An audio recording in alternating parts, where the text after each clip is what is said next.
I'm Talia Ring, and in my proprietary style of yoga called Turbo Dog Yoga, I teach about active stretching as opposed to passive stretching, where the muscles are engaged.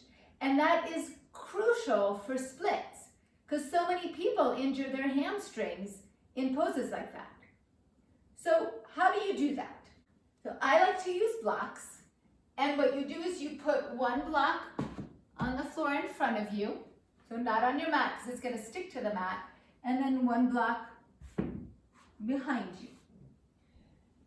And then put one foot on the block in front of you, and then with the back toes curled under, have the back foot on the block as well.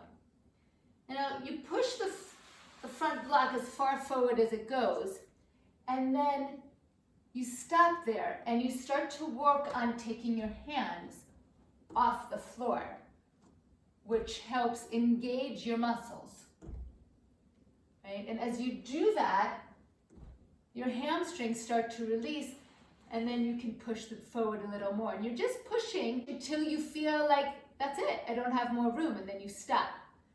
And then again, you make it into an active stretch.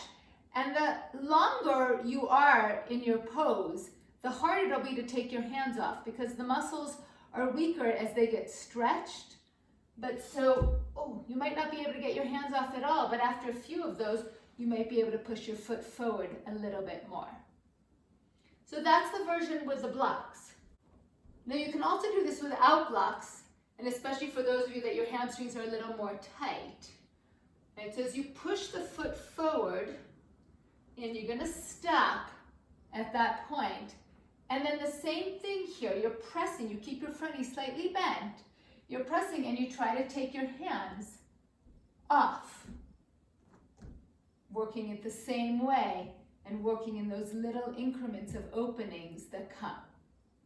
And then the last variation I'm going to show you is you can point the back toes and be really pressing with the back leg as you're trying to take your hands off.